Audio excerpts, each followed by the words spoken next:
Assalamualaikum warahmatullahi wabarakatuh. Hamdan wa syukurillah, salatan wa salaman ala rasulillah, amma ba'd. Bagaimana kabarnya anak-anakku semuanya? Insyaallah sehat ya? Ya, sehat. Baik, anak-anakku semuanya yang dimuliakan Allah Subhanahu wa taala.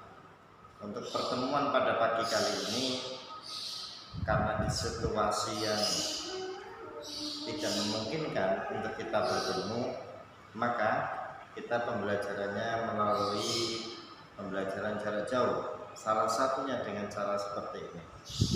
Tapi anak-anak semuanya, Ustaz harapkan dengan adanya suatu musibah ini atau kejadian ini, maka pasti ada hikmahnya. Apa sih hikmahnya? Nah, nanti kalau kita tatap muka lagi kita bisa bercerita banyak lah begitu. Untuk itu, untuk mempersingkat waktu, mari kita langsung ke materi yang berikutnya. Baik, anak-anak semuanya yang dimuliakan Allah Subhanahu wa taala, marilah pada pembelajaran pada pagi kali ini kita awali dengan membaca basmalah bersama-sama. Bismillahirrahmanirrahim. Oke, next, lanjut. Anak-anak, silakan kalian ketika menyimak videonya Ustaz Umar, sambil kalian lihat LKS-nya. Jangan sampai tidak. Kenapa? Karena supaya kalian ini selain mendengar, mata kalian juga bisa langsung melihat bukunya. Jadi dapat dua variabelnya, dua kunci utamanya. Nah, silakan kalian buka pada pelajaran yang berikutnya, yaitu adalah silakan kalian buka halaman ke-25 terkait tentang akhlak terpuji atau perilaku terpuji di sini. Yang pertama, kita akan membahas tentang akhlak terpuji. Pada bagian ini, nama lainnya adalah akhlak terpuji. Itu nama lainnya apa sih? Akhlak mahmudah, ya. Akhlak mahmudah.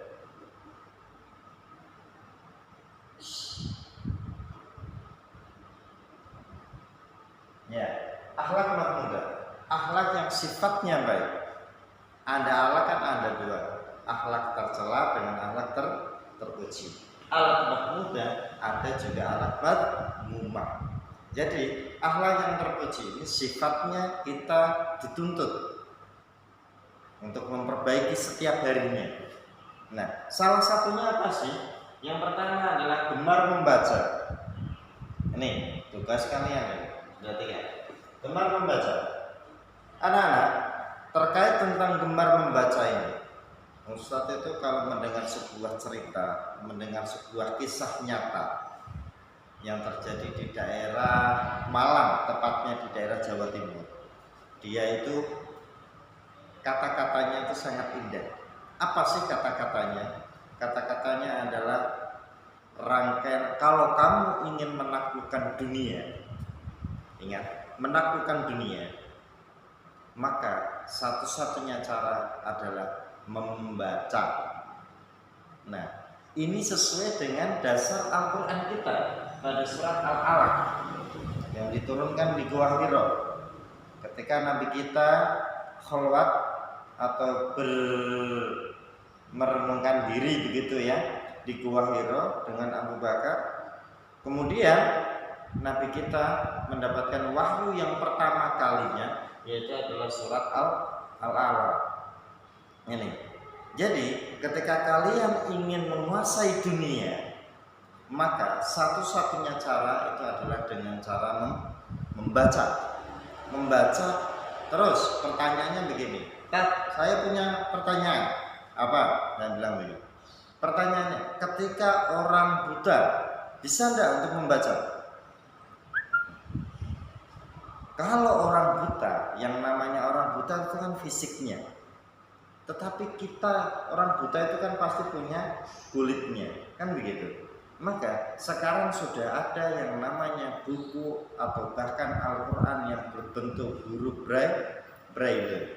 Jadi apapun itu tetap, yang penting kita dari hati dulu niatkan untuk merubah diri kita masing-masing. Supaya apa?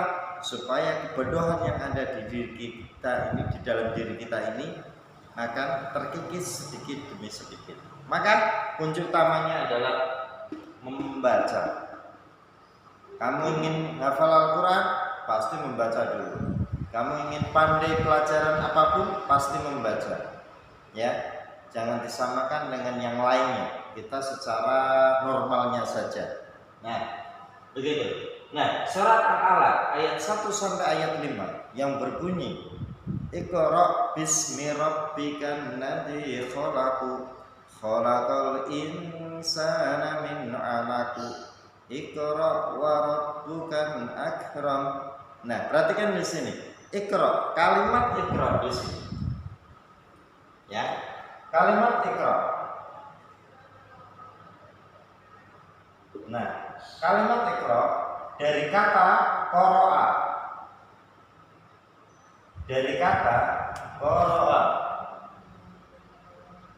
Nah, artinya di sini qara'a ini adalah zaman lampau atau fi'il madhi. Kalau bahasa kitabnya seperti itu. Ini artinya sudah dikerjakan. Sudah membaca. Nah, kalau yang ini di dalam Al-Quran ini adalah Iqra, perintah. Perintah untuk apa? Membaca. Nah, maka yang namanya thalabul ilmi faridatun ala kulli muslimin wal muslimat, maka perintahnya adalah hukumnya wajib. Nah, jika kamu tidak mengerjakan, maka kamu berdosa. Ini termasuk membaca. Ini adalah kita diperintahkan Allah Subhanahu wa taala untuk merubah diri kita masing-masing dengan satu-satunya cara, yaitu adalah dengan cara membaca. Itu anak-anakku semuanya terkait tentang membaca. Jelas ya sampai di sini ya. Bisa ulangi. Jadi yang namanya akhlak terpuji itu nama lainnya adalah Mahmudah.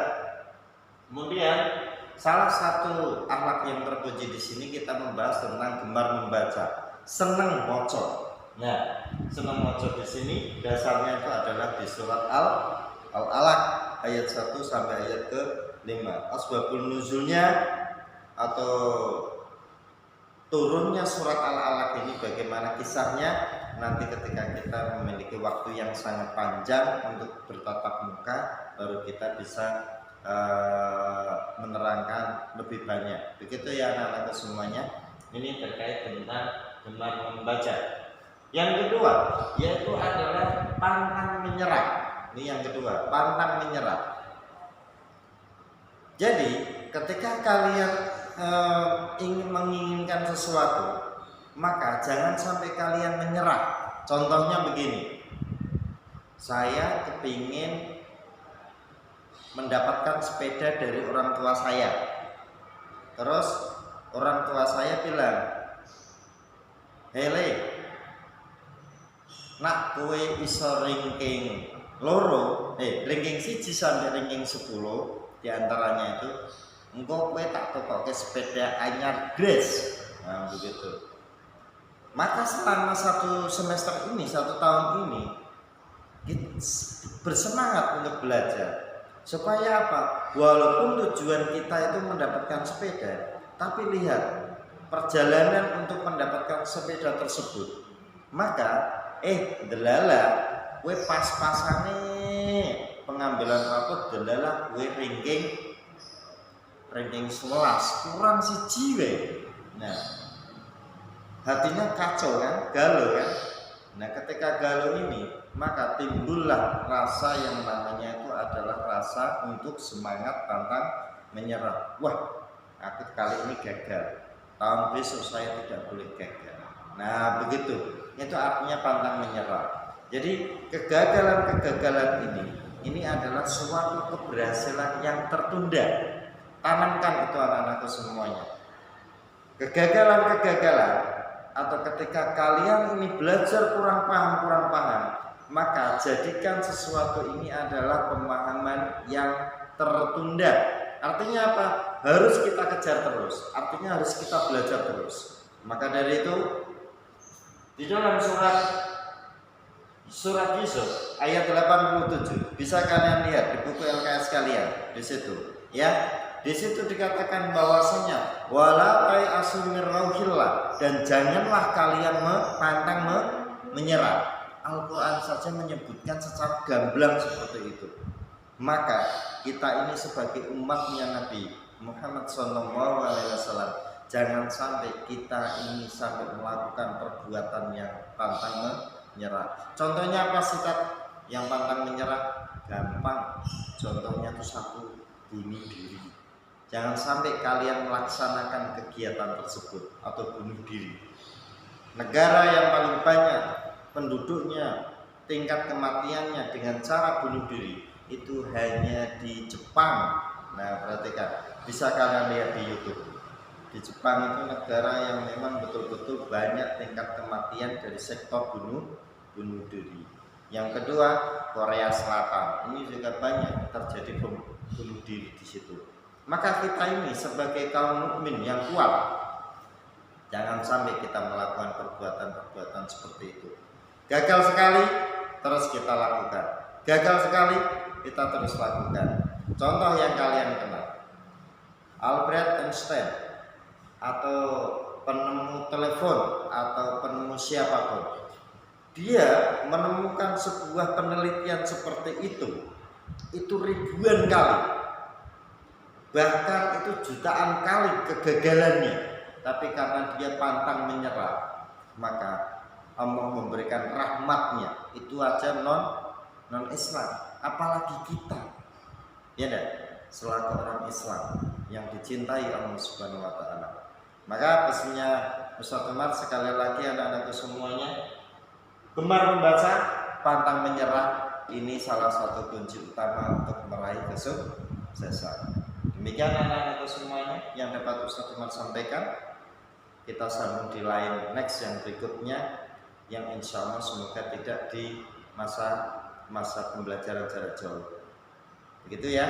Baik, Ustaz akhiri. Terima kasih. Syukran katsiran, jazakumullahu khairan katsiran. Akhirul kalam. Assalamualaikum warahmatullahi wabarakatuh.